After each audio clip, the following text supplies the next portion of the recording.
Karena tidak ada pakan itu, protein tinggi, energi tinggi, serat tinggi, belum ada, Pak. Ya, tidak ada sempurna, Pak, ya? Tidak ada.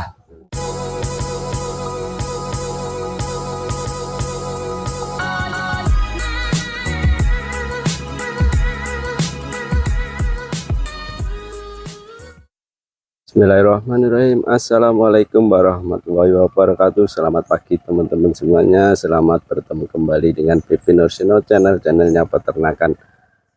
Terima kasih yang sudah subscribe, yang sudah terus mensupport channel ini. Semoga channel ini terus berkembang dan bisa memberikan informasi bermanfaat buat teman-teman semuanya. Kali ini saya berada di Pasuruan di HPT-nya Mr. Waduf Farm.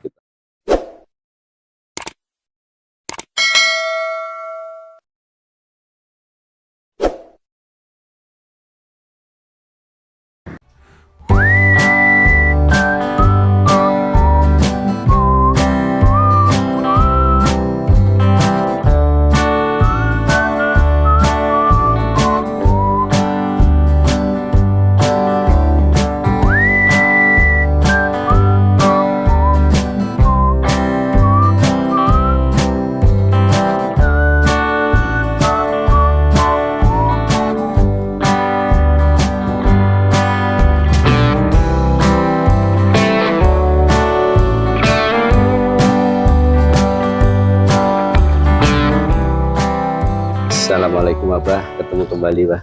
Waalaikumsalam. Jangan bosan-bosan, Bah. Ini kita di sini sengaja mau update, Bah.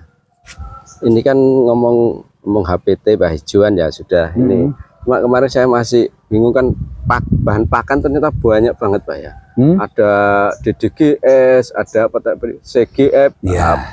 Gimana, Pak, itu yang Kalau kita bicara soal penguat, Pak, ya. Penguat ini kan kita target yang akan kita capai ini apa? Kalau BCS 3, BCS 4 atau BCS 5 atau standar gemuk atau sangat gemuk, ini kan kita menghitung pakan kita utama. Ini apa pakan kita? Kalau pakan kita kayak kemarin lusa itu ada pesannya, Pak, kalau pakan saya cuma tepung jagung, kemudian saya tambah penguat, oh enggak masalah. Berarti penguatnya yang dibutuhkan protein dengan karbo. Karena yang sampai pakan kan adalah serat. Tapi kalau yang saya berikan sudah energi dengan protein seperti ini atau gamal, maka penguat ini agak turun. Justru penguat ini yang saya cari serat. Jadi penguat ini justru saya itu ubur-uburan dengan serat, Pak. Oke. Iya, karena tidak ada pakan itu, protein tinggi, energi tinggi, serat tinggi, belum ada, Pak. Tidak ada sempurna, Pak, ya? Tidak ada. Jadi bingung kita. Pasti ada kelengkapan. Mau mencetak pakan protein tinggi, energi tinggi, tapi serat tinggi nggak ada.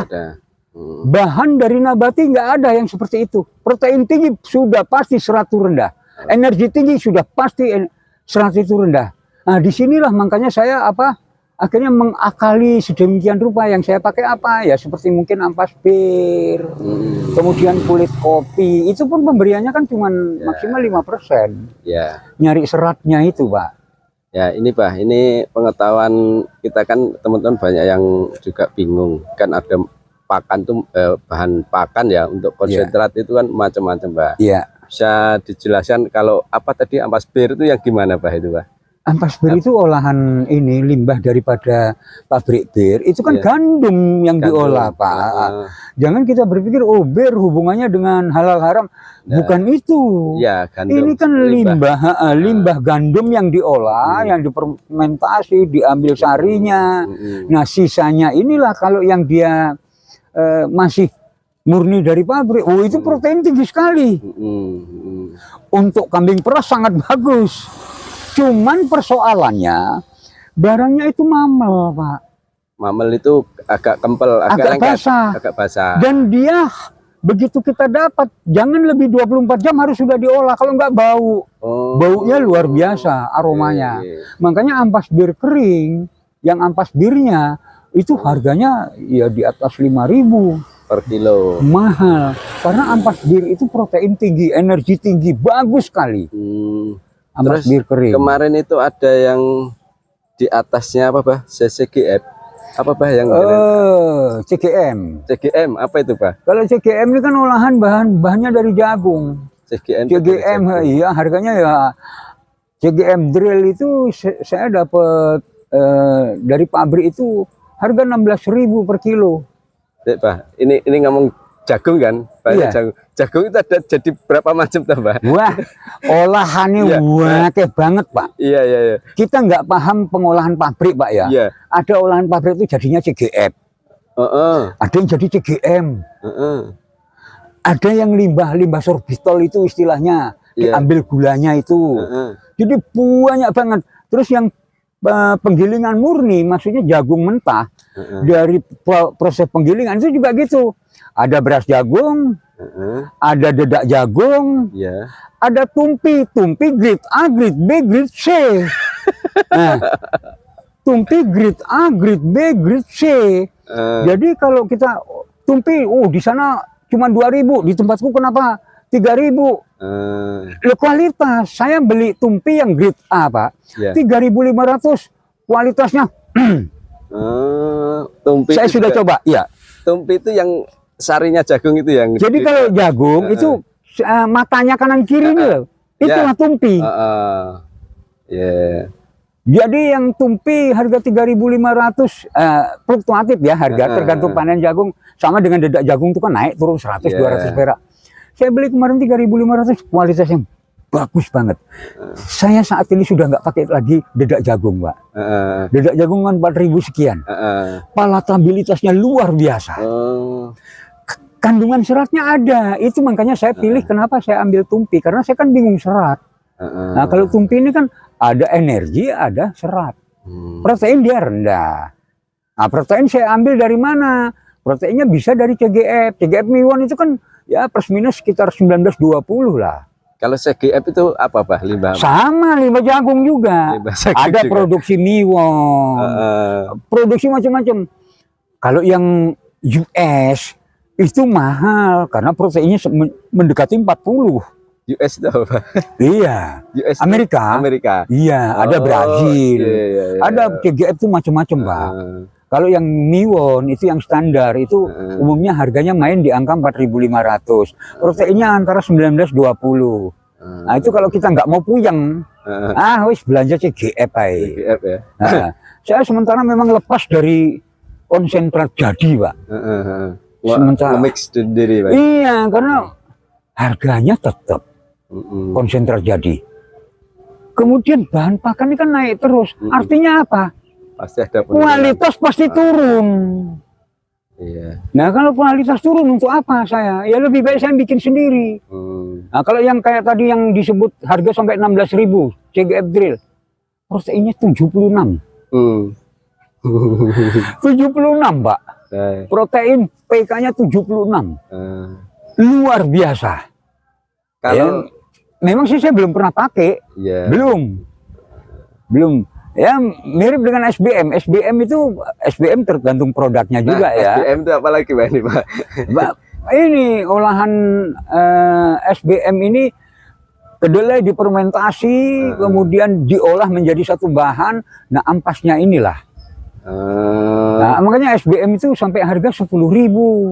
Ada yang 11.000 per kilo. Ada yang 14.000, ada yang 15.000 tergantung produk dari mana.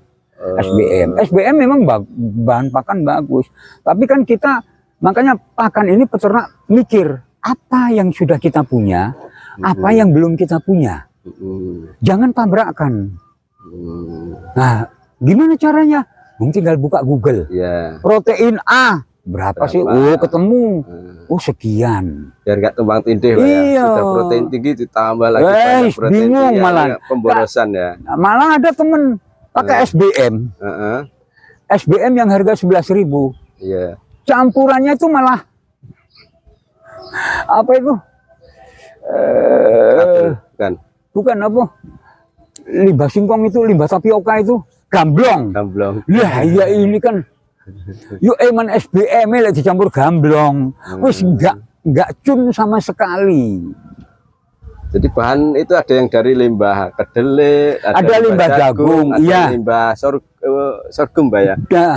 Sorghum. Iya. Kayak sorghum atau gandum. Gandum dengan sorghum ini beda Pak ya. Oh, beda ya? Beda. Gandum Pak. Makanya sebetulnya ada gas polar. Orang-orang nyebutnya jadi gandum digiling, pecah kulit pertama. Itu sebetulnya gas polar. Tapi ada juga yang menyebut itu impurity. Itu kandungan seratnya bagus. Nah, dan tercerna oleh ternak. Kemudian gilingan kedua ada yang namanya brand polar.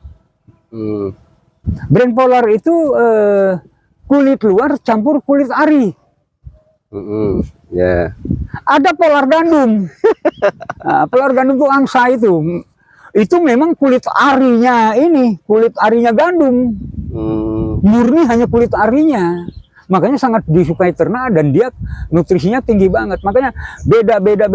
Oh, polar ini kok cap ini sekian, cap ini sekian, cap ini sekian. Ya karena itu tadi proses pengolahan gandum. Dari gandum petik, kering, giling. Pertama pecah impurity. Berarti polar itu limbah gandum, pengolahan limbah gandum Pak, iya, kulitnya.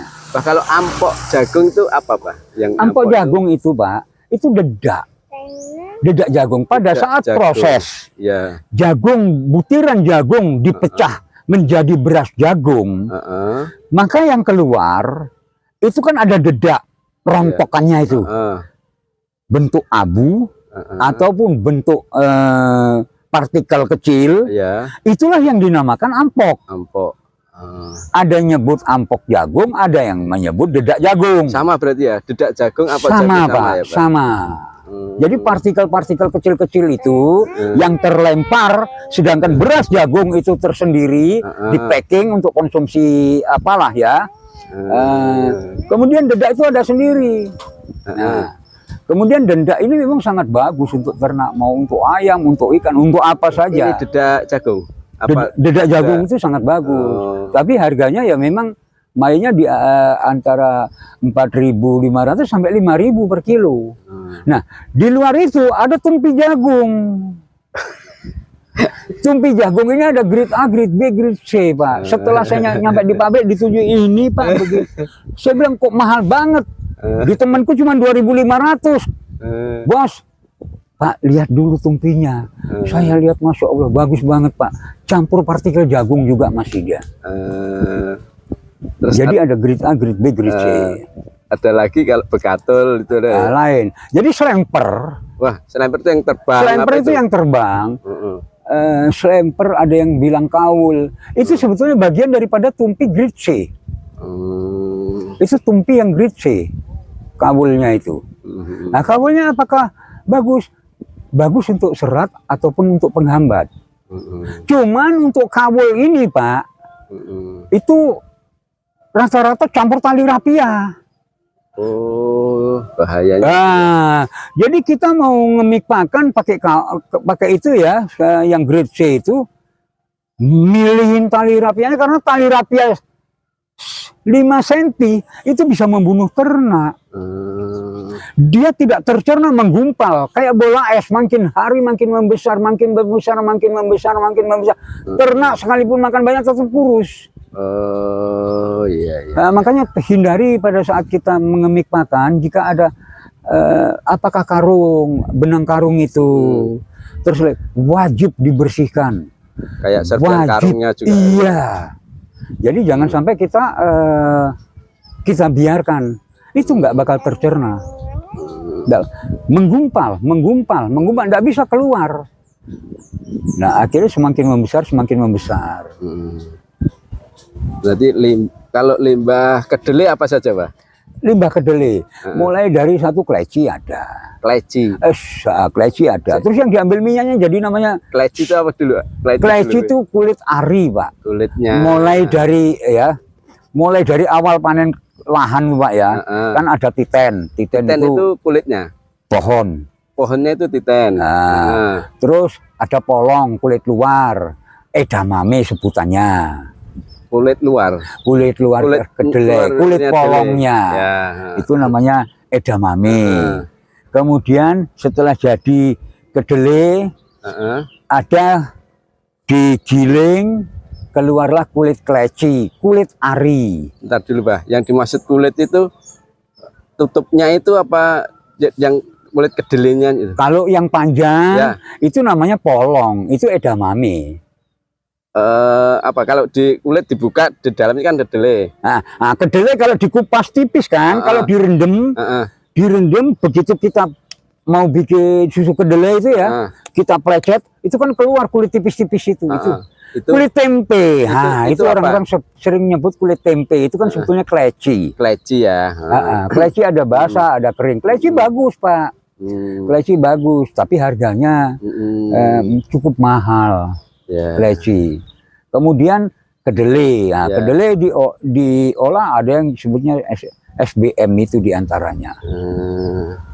Kalau kulitnya kedelai bisa untuk makan, Pak? Ya bisa. Enggak, maksudnya kulitnya yang apa ya? Yang kan kedelai itu kan ada panjang gini. Kulit polong. Kulit polong. Ya. Kulit polong yang panjang itu. Untuk membungkus biji kedelai. Ya itu namanya polong. Itulah edamame. Oh, itu orang bilang edamame itu, Pak. Itu kulitnya itu. Edamame bagus. Oh, saya kira edamame itu ada jenis kedelai. Edamame bagus. Cuman yang jadi persoalan, edamame ini kalau yang kita ambil dari pabrik, satu kadar airnya luar biasa tinggi. Yang kedua, bila 24 jam tidak diolah, dia bau, berlendir. Itu edamame, Pak. Ya, saya kira edamame itu jenis kedelai yang gede-gede itu, Pak. Enggak. Oh, makanya edamame itu ya kulit polongnya itu ya. Kulit polong. Ada kan kalau di pabrik itu disortir itu kulitnya sendiri, terus biji akhir tercampur di situ. Biji-biji akhirnya tercampur. Makanya masih bagus edamame itu. Ada kedelai hitam, kedelai apa kuning, Pak? Kedelai kuning. Ada beda atau beda, Pak? Kedelai. Nah, kalau protein ya tinggian kedelai kuning. Tapi unsur lainnya menang kedelai hitam. Contohnya lemak. Lemak tinggian di kedelai hitam, Pak. Cocok banget untuk anakan. Anakan butuh lemak. Yang untuk kecap itu kedelai apa, Pak? Kebanyakan kedelai hitam, Pak. Kedelai hitam ya? Kedelai hitam kebanyakan. Untuk digunakan untuk produksi kecap. Matur nuwun, Pak, ilmunya tentang macam-macam pakan. Oke, apa? Terima kasih. Baik. Jadi jalan-jalan ke kebunnya dan informasi tentang pakan banyak sekali. Terima kasih, Pak. Semoga bermanfaat untuk teman-teman, Pak. Matur nuwun, Pak. Barokah, berkah semuanya ilmu dari jenengan. Akhir kata, wassalamualaikum warahmatullahi wabarakatuh. Waalaikumsalam warahmatullahi wabarakatuh.